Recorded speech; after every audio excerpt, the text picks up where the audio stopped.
And no stranger to WHHI-TV is Dr. Debi Lynes. She's with us now. Debi is a psychologist, amongst many other things, interviewer and friend of WHHI-TV.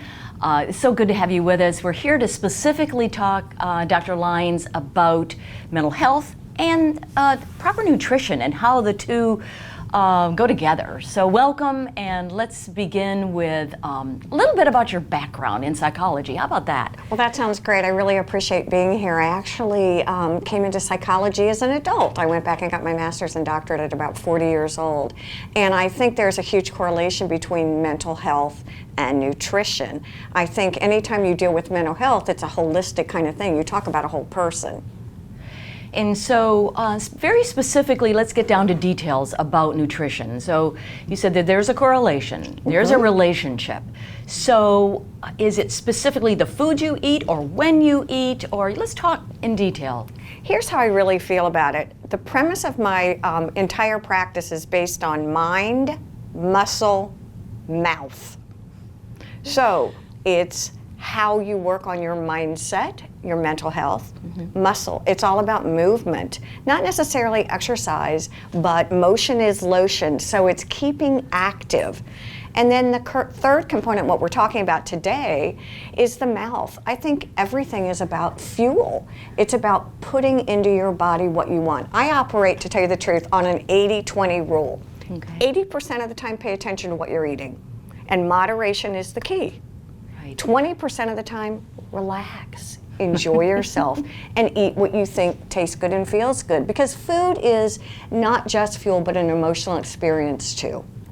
You know, when you talk about relaxing while you're eating, you know, we in this country, we're always, eating fast. And, we'll have a beautiful meal there and it's gone in 5 minutes. So is that important to just really enjoy and savor that experience? You know, we talk a lot about mindfulness. Okay, in today's world. And here's what mindfulness really is. Mindfulness means paying attention. And so paying attention with your food or your fuel means paying attention to when you're eating it, but really paying attention to what you're eating. If you're eating an apple, hold it, touch it, feel the skin. You've got a lot of senses. Use those to enjoy your food. Naturally, you're going to slow down if you're paying attention to that. Right. So, Debi, I've heard a lot about fasting. What do you think about that? You know, I think there's no one rule for everyone. I think you can build a case for anything, again, within moderation. I think there's evidence and studies that say eating past 6 o'clock at night and then waiting until the next morning is probably a good thing to do. And in essence, that's fasting. I think fasting oftentimes has a negative connotation, but I think anything done correctly and done under the guidance of professionals can be fine. So I'm going to get personal for a minute. Tell us a little bit about your kind of typical day and what you might eat, Debi. Well, let me say this. One of my specialties is disordered eating and eating disorders. So I tend to be hyper aware and hypersensitive when it comes to any kind of fuel. So as far as, again, what is my typical day, to be really honest with you, it's less important about what my typical day is. What is important is figuring out what your typical day is and how to fuel your body along those guidelines. What do? Are you active in the morning? Are you more active at night? Are you, like I said, are you eating healthy 80% of the time? 20% of the time, maybe not so much. But again, back to the basics. Pay attention. Mind, muscle, mouth. When you can combine all three of those things, you're golden. Right. And so, back to specifically on the nutrition side, it seems so simple, just vegetables and fruits, and stay away from carbohydrates and sugar and maybe some dairy.